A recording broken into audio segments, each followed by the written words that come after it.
Next example number 27। सो इस example में आप देखो कि अब मूविंग एवरेज मेथड से आपको सीजनल वेरिएशन फाइंड आउट करना है। तो क्वेश्चन में कुछ ऐसा लिखा है कि find seasonal variation by method of moving averages for the following time series also obtain irregular variation.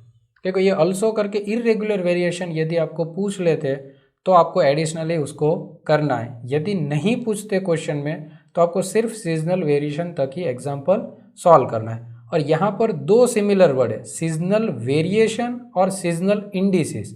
Indices का मतलब है इंडेक्स नंबर, तो आपको सीजनल इंडेक्स पूछ लेते हैं तो वो डिफरेंट एग्जाम्पल है, और यदि सीजनल वेरिएशन पूछते हैं तो वो भी डिफरेंट एग्जाम्पल है। तो अभी हम सॉल्व कर रहे हैं सीजनल वेरिएशन के लिए एग्जाम्पल। तो सीजनल वेरिएशन में मेथड ऑफ मूविंग एवरेज आपको यूज करना है। ओके, तो यहाँ पर आपको कैसे डिसाइड करना है कि हाउ में ईयरली मतलब कितने साल का आप मूविंग एवरेज लेंगे, कितने ईयर लेंगे। तो यहाँ पर ना तो अप्रोप्रिएट भी लिखा होगा और ना ही कभी ईयर भी लिखा होगा कि इतने ईयरली आपको मूविंग एवरेज लेना है। तो कैसे पता लगेगा आपको कि कितने ईयरली है। तो सिंपल है, आपको डेटा देखना है। तो देखो यहाँ पर 2008 एक ईयर दिया है, उसके सामने Q1 2 3 4, तो क्वार्टरली आपको डेटा दिया है।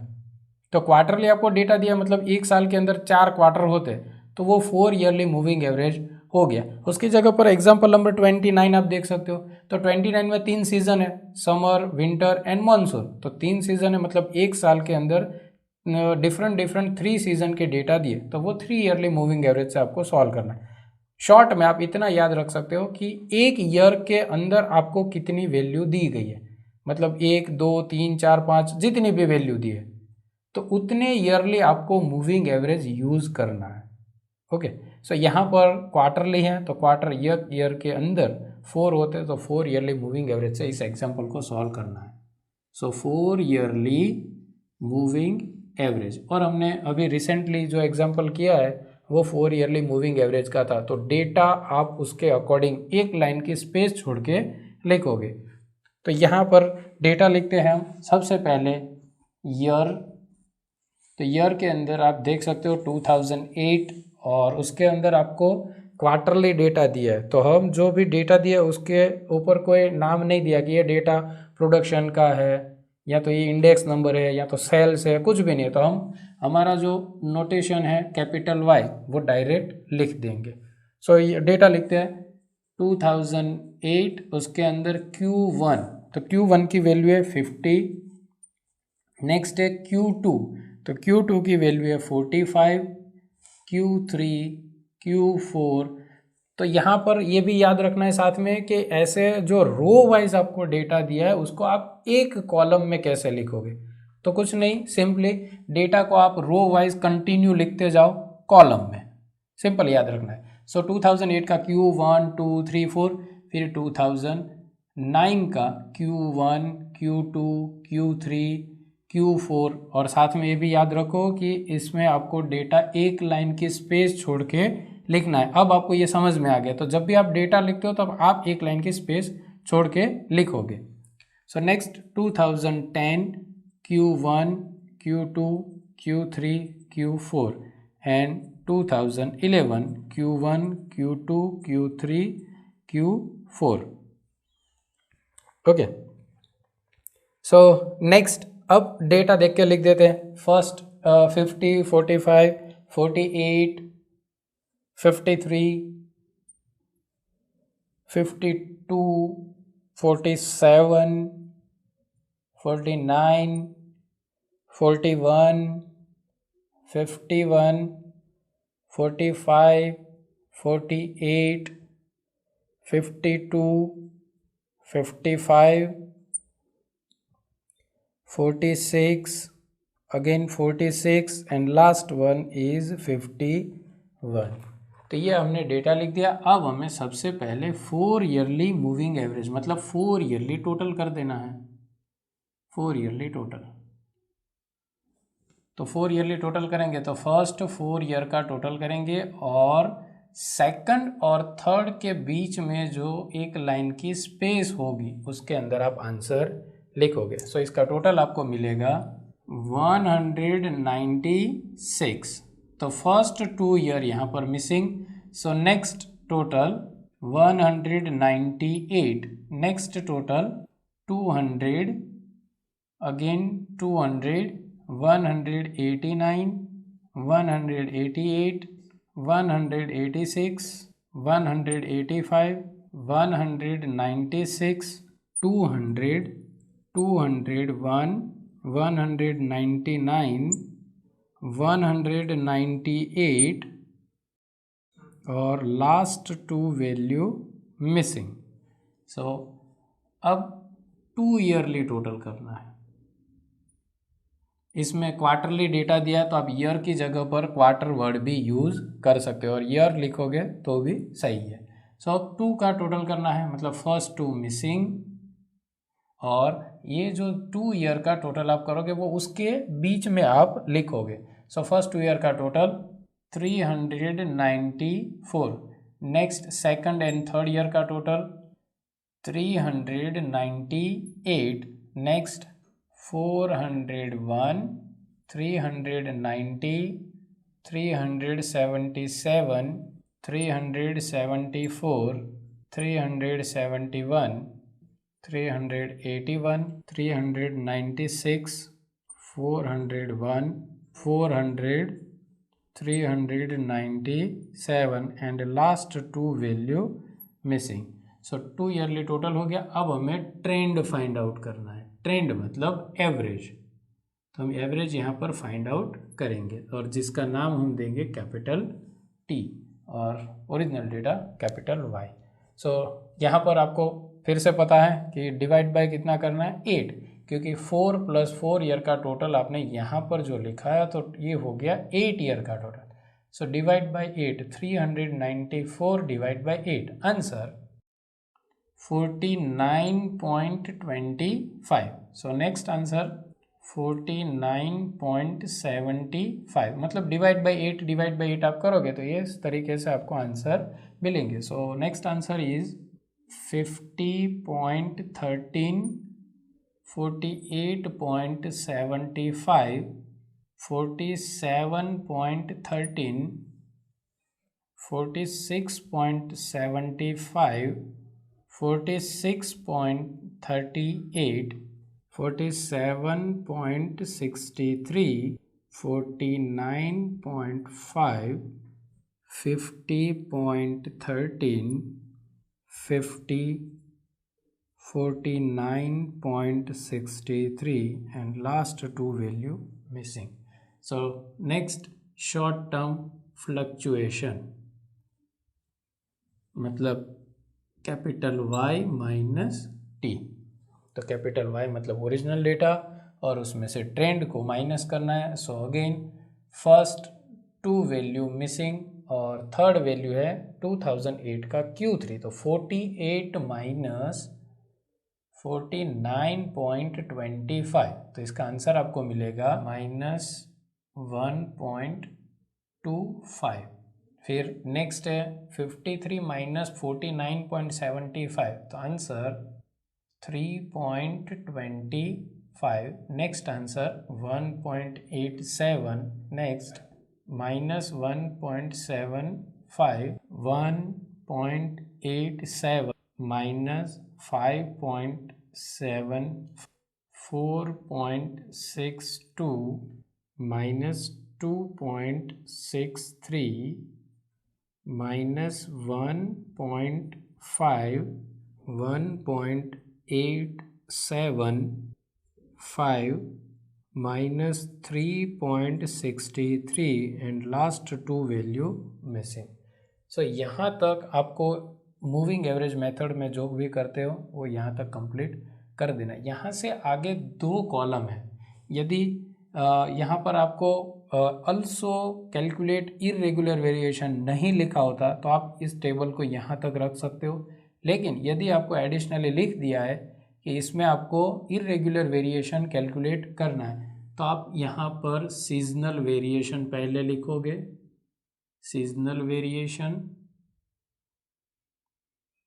और उसके बाद में आप लास्ट कॉलम लिखोगे इरेगुलर वेरिएशन। ठीक है, तो ये दोनों कॉलम आपको ऐड करने हैं। यदि इरेगुलर वेरिएशन पूछते हैं तो, नहीं पूछते तो आप शॉर्ट टर्म फ्लक्चुएशन तक रख सकते हो। सो इसमें अब आगे ये जो डेटा आपने क्वेश्चन में जो देखा उसका जो फॉर्मेट है वो देख के आपको लिख देना है। तो उसमें आपको ईयर, सेकंड टेबल आपको ड्रॉ करना है। यहाँ पर सेकंड नंबर का टेबल है, ये आपका फर्स्ट नंबर का टेबल था, तो सेकंड नंबर का टेबल यहाँ पर पहले आपको ड्रॉ कर देना है ईयर, और उसमें फिर लिख दो क्वार्टर 1, 2, 3 एंड 4। अब ईयर 2008, 2009, 2010 एंड 2011। अब यहाँ से देख के आपको डेटा नहीं लिखना है, लेकिन डेटा की जगह पर उसके सामने जो आपको शॉर्ट टर्म फ्लक्चुएशन का कॉलम मिला था वो वैल्यू आप यहाँ पर देख के लिखोगे। सो फर्स्ट 2 वैल्यू मिसिंग, मतलब 2008 का Q1 एंड Q2 देखो मिसिंग है। अब नेक्स्ट आपको आंसर मिलता है -1.25, तो अब यहाँ पर लिखोगे -1.25। नेक्स्ट है 3.25, सो 3.25। नेक्स्ट 2009 का Q1 1.87, नेक्स्ट है -1.75, नेक्स्ट 1.87 -5.75। नेक्स्ट 2010 का Q1 4.62, next -2.63, next -1.5, next next 1.87 और next 5 and -3.63 and last 2 value missing. तब यहाँ पर आपको सबसे पहले टोटल करना है, फिर उसका एवरेज करना है, फिर आता है एडजस्टमेंट, सीजनल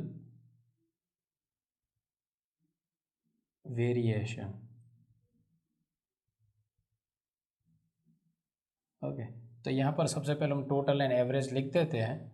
11.49 -8.01 -0.88 -0.63, तो ये टोटल हो गया। अब इसका एवरेज, अब देखो यहाँ पर आपको एवरेज के लिए ऐसा नहीं देखना कि 2008, 9, 10, 11 4 है, लेकिन आप एक्चुअली 3 वैल्यू का टोटल कर रहे हो। यहाँ पर जो 3 वैल्यू लिखे 1.87 प्लस 4.62 प्लस 5, तो 3 वैल्यू का टोटल है, तो आप यहाँ पर एवरेज के लिए डिवाइड बाय 3 करोगे। सो देखो फर्स्ट कॉलम में 3 वैल्यू, सेकंड कॉलम में 3, थर्ड में आप देखोगे तो थर्ड में क्या लास्ट मिसिंग है, आगे के 3 वैल्यू है, तो सभी में 3 वैल्यू है।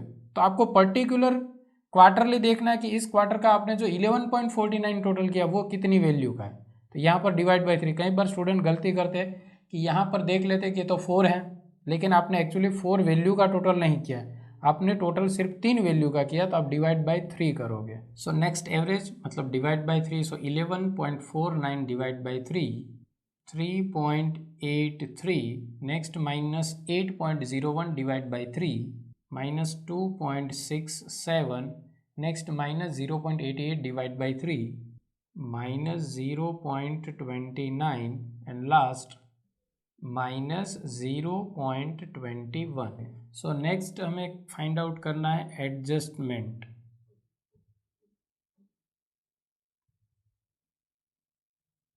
तो एडजस्टमेंट का फॉर्मूला आपको यहाँ पर याद रखना है, general average with opposite sign.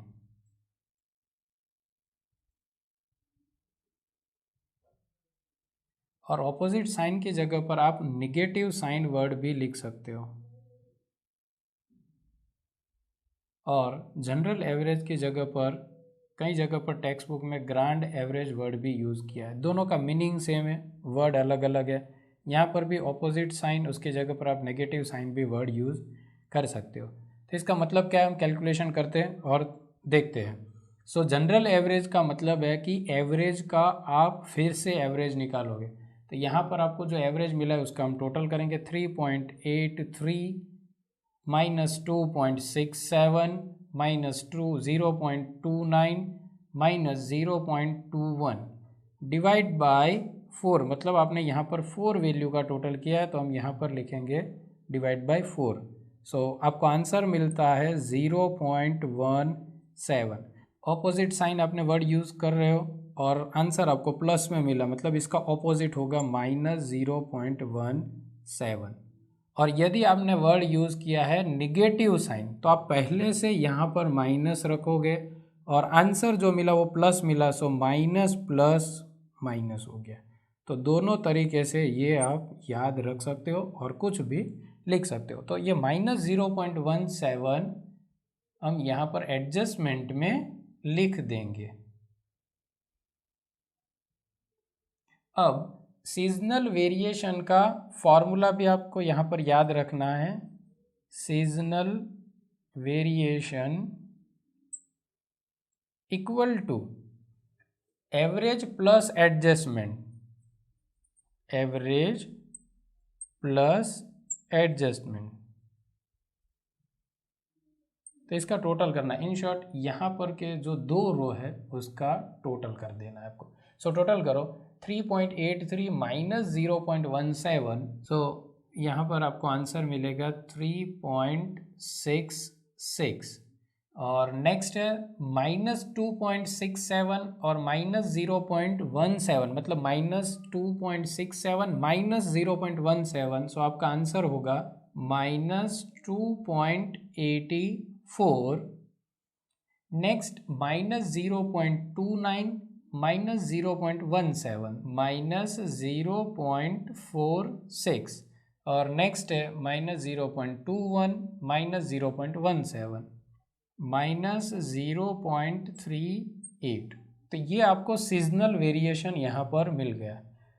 तो यदि मैंने आपको पहले समझाया था कि यदि आपको ये इर्रेगुलर वेरिएशन एडिशनली नहीं पूछा है तो आप यहाँ पर ये सीजनल वेरिएशन लिख दीजिए Q1, Q2, Q3 and Q4 और यहाँ पर आपका एग्जाम्पल कंप्लीट हो जाता है। लेकिन एडिशनली इरेगुलर वेरिएशन है तो यहाँ से आगे ये 2 कॉलम आपको कैलकुलेट करने, उसमें एक कॉलम देख के लिखना है और दूसरा आपको कैलकुलेट करना है। तो देखते कैसे कैलकुलेशन करना है। उसके पहले ये वैल्यूज़ यहाँ पर लिख देते हैं। सो Q1 का आंसर मिलता है 3.66, Q2 -2.84, Q3 -0.46 और Q4 -0.38। तो ये आपको जो भी आंसर्स मिले ना Q1 2 3 4 वही आपको यहाँ पर सीजनल वेरिएशन के कॉलम में लिखना है। यहाँ से देख के इन शॉर्ट लिखना है। तो कैसे देखो, first Q1 missing, Q2 missing और Q3 का वैल्यू आपको मिला था -0.46, Q4 का वैल्यू है -0.38, फिर Q1, तो Q1 का वैल्यू है 3.66, next Q2 -2.84, next Q3 -0.46 -0.38, again Q1 3.66 -2.84, next Q3 -0.46, next 0.38 and next Q1 3.66 and last -2.84। तो जो लास्ट की वैल्यू है Q3 एंड Q4 मिसिंग है, जैसे फर्स्ट में Q1 Q2 मिसिंग। तो ये जो आपने कॉलम अब देख के लिख दिया। अब लास्ट कॉलम में कैलकुलेशन है, उसका एक फॉर्मूला है short term fluctuation minus seasonal variation. ठीक, ओके। सो इरेगुलर वेरिएशन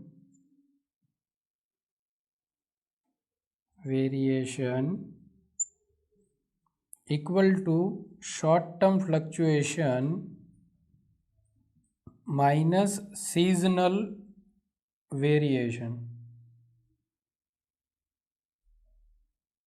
ये फॉर्मूला आपको एग्ज़ाम पॉइंट ऑफ व्यू से भी याद रखना है। कई बार एग्ज़ाम में शॉर्ट क्वेश्चन पूछ लेते और तब आपको दिमाग में नहीं आता कि ऐसा इरेगुलर वेरिएशन का भी कोई फॉर्मूला आता है, क्योंकि आप इसको एज ए एक कंपोनेंट जानते हो, क्योंकि अलग अलग 4 कंपोनेंट इस चैप्टर में आपने देखे स्टार्टिंग में, उसमें से एक कंपोनेंट है। तो तब आपको ऐसा याद आता कि थियरी में तो ऐसा कोई फार्मूला था ही नहीं, लेकिन एक्चुअली ये फार्मूला यहाँ पर सीजनल वेरिएशन में है, उसके अकॉर्डिंग वहाँ पर क्वेश्चन होता है शॉर्ट टर्म वेरिएशन या तो शॉर्ट टर्म फ्लक्चुएशन, दोनों में से कोई भी वर्ड आप यूज़ करो, माइनस सीजनल वेरिएशन। तो आपको माइनस प्लस करके अलग अलग MCQ टाइप का ऑप्शन भी दे सकते हैं। ये आपको इस तरीके से भी याद रखना है। मतलब क्या करना है, शॉर्ट टर्म फ्लक्चुएशन का कॉलम है, उसमें से सीजनल वेरिएशन के कॉलम की वैल्यू को माइनस करना है। तो यहाँ पर ये भी आप याद रखोगे कि माइनस करना है, और ऑलरेडी यहाँ पर कहीं वैल्यू माइनस भी है और कहीं वैल्यू प्लस है। और सीजनल शॉर्ट टर्म फ्लक्चुएशन में भी इस तरीके से है। तो जब माइनस माइनस प्लस या माइनस प्लस माइनस, तो साइन का यहाँ पर बहुत ध्यान रखना पड़ेगा, अदरवाइज लास्ट कॉलम की वैल्यू गलत मिल सकती है। So first 2 value missing, next value -1.25, एक वैल्यू हम लिख देते हैं -1.25। अब देखो माइनस फॉर्मूला का मैं लिख रहा हूँ, और अब मैं माइनस कर रहा हूँ सीजनल वेरिएशन -0.46। तो अब इसका कैलकुलेशन कैसे करोगे, -1.25 माइनस माइनस प्लस हो जाएगा और प्लस 0.46। तो इसका आंसर आपको मिलेगा -0.79।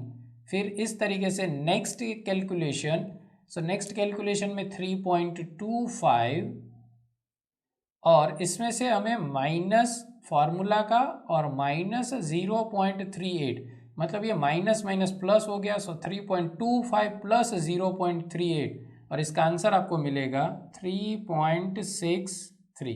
तो इस तरीके से आपको पूरे कॉलम का कैलकुलेशन करना है और आंसर कुछ इस तरीके से मिलेंगे। So next answer -1.79, 1.09, 2.33, -5.37, 0.97, 0.21, -1.04, 2.25, 1.34, -0.79, and last 2 value again missing.